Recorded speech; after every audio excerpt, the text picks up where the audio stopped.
Stavros Tousios for M4Markets, and today we're going to have a quick look on GBPUSD and also the Nasdaq.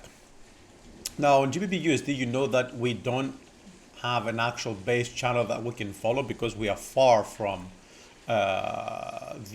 reaching the bottom, but there is a different way to connect waves by taking the peaks instead of the troughs.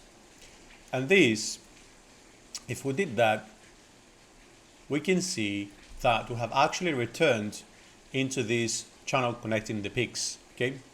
And that is to be considered a little bit biased to the upside, especially since we don't actually see a direct divergence here, but we see that prices have fallen further than what the RSI and momentum has done, which of course seems to suggest that there is also some support from momentum coming in here. At the same time, and as you well know, when we do see moves to the upside or to the downside coming in impulsive manner rather than just a corrective manner, which means overlaps, then that usually suggests that the trend is going to be dominated by the direction of what we can call a breakout or of the move. In this particular case, that being, of course, to the upside, because the overlap structure also is coming to the downside. So this suggests that we might actually see a bit more further upside. Now, pound is consolidating between 121 and 122 pretty much. So it could break lower because usually the first moves to the upside are pulling back quite a bit. Sometimes they just typically stop to the 61.8 and then continue higher. So because we don't have an actual signal for now, what I am expecting to see is this move to the downside within the very short-term sort of channel. Let's just do that as well here. That's the one.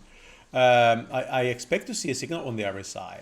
Okay, for now, we don't see a signal, but the moment we are going to go below oversold territories, and I think we are going to go in the very short term below oversold territories, below 121 perhaps, we are going to see then a hidden bullish divergence over here, and that moment will be the moment where we could start potentially thinking for a move to the upside.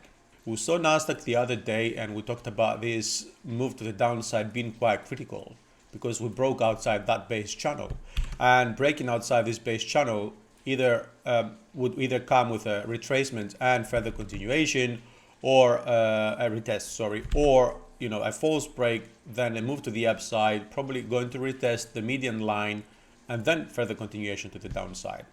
Obviously, there is a third option that can continue all the way up to the top of the channel, okay? But for now, this is just considered to be a bounce. And we did talk about this particular price action here, that it was kind of overlapping and corrective.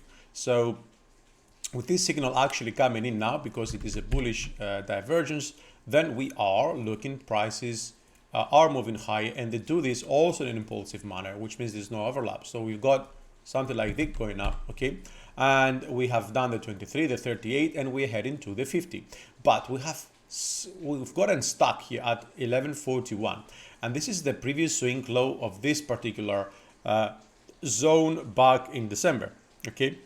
Now, here's the interesting thing, guys. For now, this is considered to be a rejection, okay? But the moment we are going to come into this territory, this opens the door literally to the previous high. Without that necessarily mean, of course, we're going to get there.